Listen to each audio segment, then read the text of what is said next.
Good afternoon, everybody.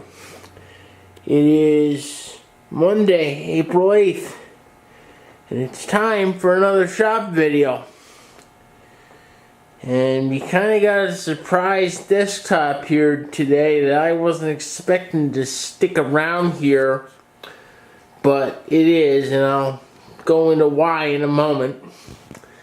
First, this laptop is ready to be picked up. This is the laptop that the owner requested that I completely format the machine, upgrade it to Windows 10. I actually had to get around the BIOS password, which was a little bit fun, and then make the Windows 10 media formatted, install Windows 10, and get it all ready to go. It'll be out of here in about an hour.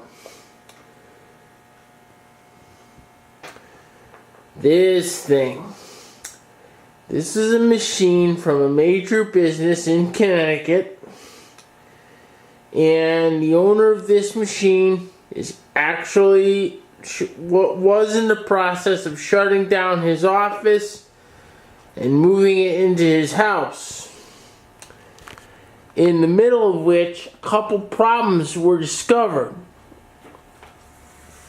One of which is that the BIOS battery that holds all the BIOS settings on this machine went dead. And for those of you that don't know, yes, there's a battery inside these computers, and I'm going to show you what they look like. I'm pretty sure I've done this before, but I'll do it again. And this is what they look like right here. You see that large coin cell battery right above the video card? It looks like a watch battery. That's exactly what it is. It is a battery. It is a 2032. That's as far as I can zoom in without losing the focus. It's a 2032 watch battery, and that battery holds the settings in the CMOS RAM. Now, the CMOS RAM is what we call non-volatile RAM. In other words, it will retain power even when the computer is off, provided it gets a little trickle of power from that battery. And when that battery goes dead, the machine loses its BIOS settings, and it also loses the system clock. Normally, it's not a problem to change it, but in the case of this particular machine, when the BIOS battery was changed, we ran into a couple of problems. First problem we ran into is Windows wouldn't start up again. It was throwing a 7B stop code, otherwise known as the blue screen of death. And watchers of my videos that have been watching recently realized that, yeah, I just had this problem.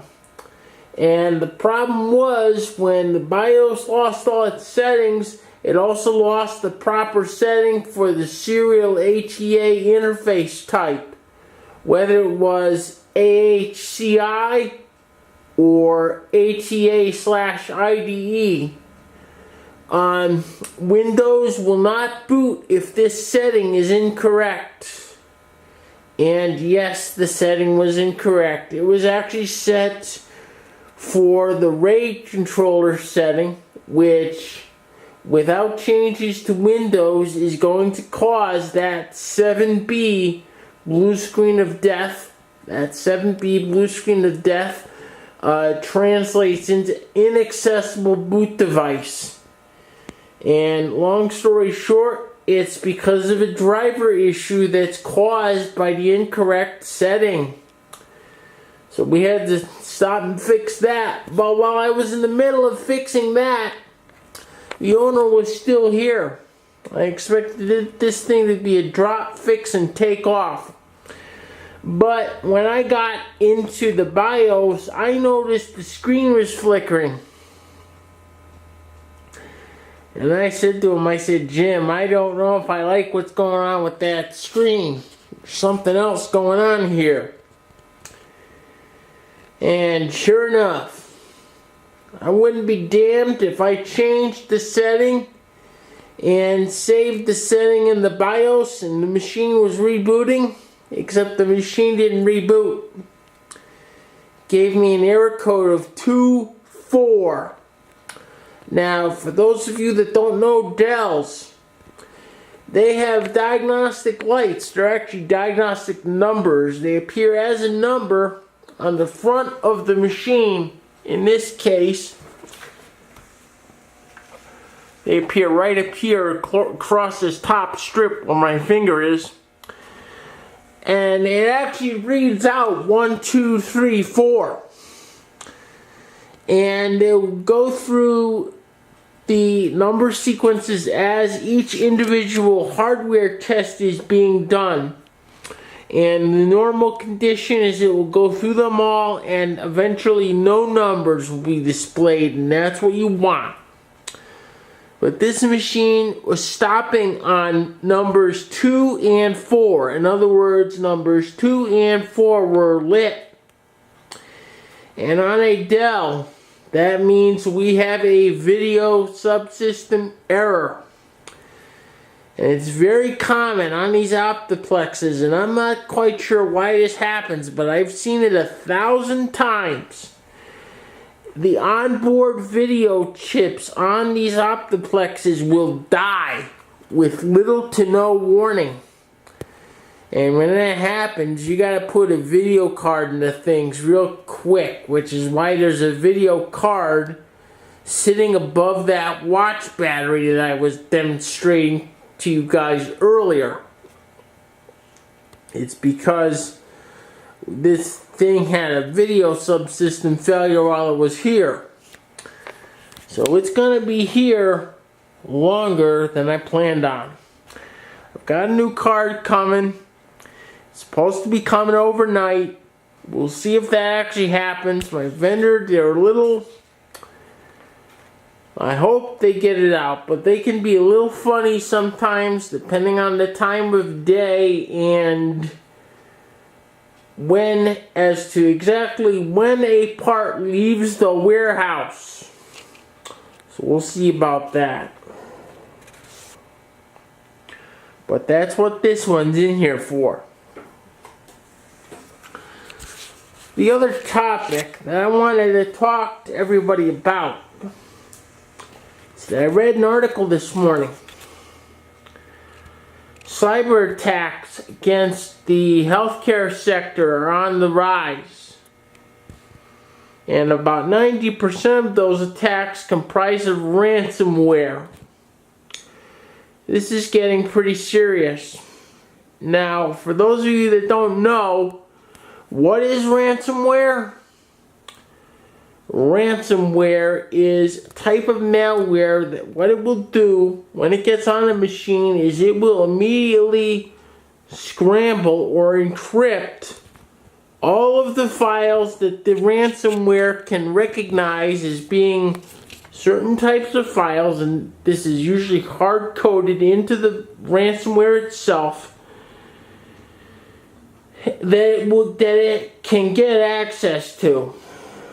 And ransomware is very network aware. In other words, if a computer is connected to a server as it would be in, say, a hospital, the ransomware can access all the files all the drive letters that are on the machine and encrypt all the files it finds there.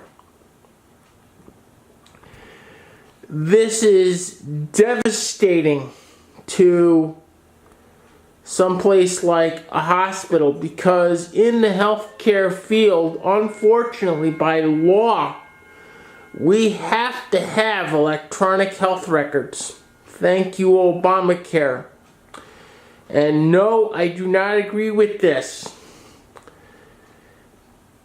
In large part for the reasons I'm going to state right now.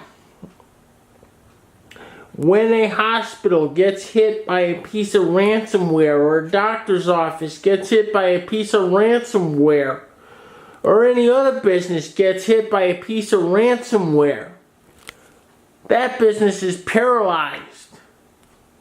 99% of them don't have proper backups. And if they do, and the ransomware can get at them and recognize what they are, the ransomware will scramble them too. Ransomware is kind of a unique problem too, because everybody and their brother thinks, oh, we got this super duper antivirus that the company paid a lot of money for, and they think it's going to protect them. Well, guess what? It doesn't. And the reason it doesn't is because ransomware works in the opposite direction of a normal virus.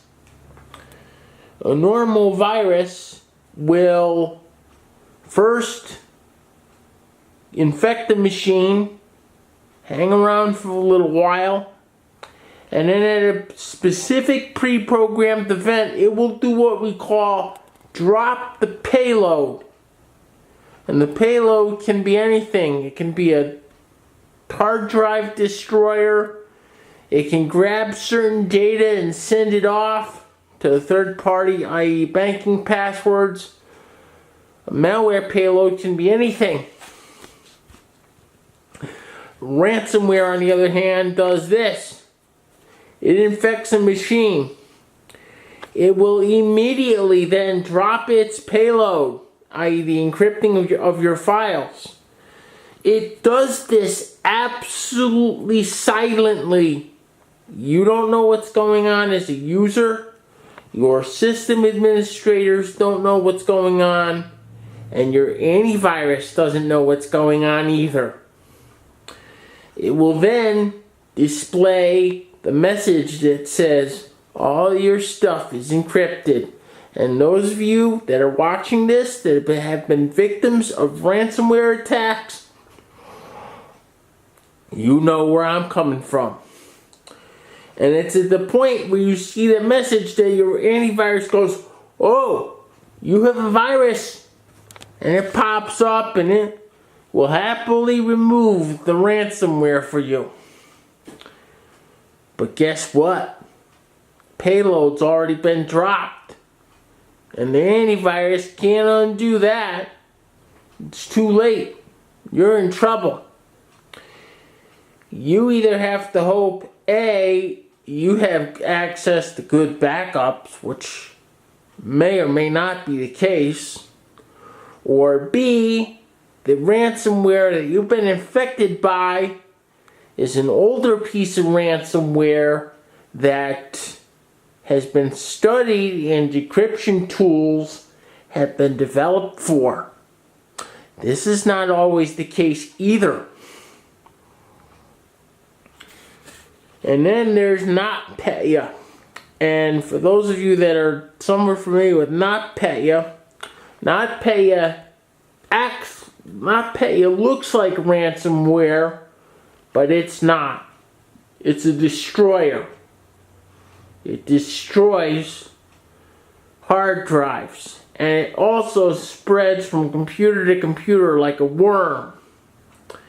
NotPetya is a whole other class of nasty goody that I'll do a whole nother video on. But the defense for ransomware is this. Number one is understand what I just told you about payloads and the dropping of payloads and the order in which things happen. Ransomware malware is the opposite of normal malware. Your antivirus, because of this, your antivirus is not going to save you. I don't care what kind of antivirus you have. I don't care how up to date it is. It's not going to help you. There are programs out there that will. I'm not going to mention those programs in this video because I would rather, if you have questions about these programs, I'd rather you give me a call. There's little nuances that I'm not going to get into here that are very important during the installation of such programs to keep your network running right. But these programs are a good supplement to your antivirus. And if you want them, give me a call. We'll come down, we'll get your network assessed, we'll take a look at your antivirus, and we'll add crypto ransomware protection onto it. But that's not the only thing. And that's another reason why I'm not going to tell you about the actual programs, is because the programs aren't the only thing you have to be concerned with. The other thing that you have to be concerned with is user training. 99% of ransomware attacks occur because some user in your organization opened up the wrong email. And for those of you that just watched the video on regular phishing versus spear phishing, a lot of ransomware email is spear phishing. Very difficult to defend against, specifically targeted at your organization, and very scary. If you watch that video, you will know that the only way to stop spear phishing / ransomware attack that comes in this way is my saying STV. Stop, think, verify. Stop what you're doing. Think about what you're going to do before you do it. And then verify that person that is supposedly sending you this email with this file attachment in it that you don't know if you should open really sent it. I can guarantee you that 99% of the time that person's going to say, "What? I didn't send you an email." That happens. Don't touch it. Stay away from it. It's more than likely ransomware. And if you open it up, you could infect your entire network. And ransomware cleanup is not fun. You don't want to be the guy that made your IT guys have to stay up at 12 midnight trying to clean up a mess. I do believe that's it for this video. As always, if anyone has any questions, please leave a comment. Comment, rate, like, subscribe. And again, if anybody has any questions about this stuff at all, feel free to give me a call, leave a comment, get a hold of me on Facebook, whatever. I'll see everyone next time. See everyone soon. Have a nice day. Bye-bye.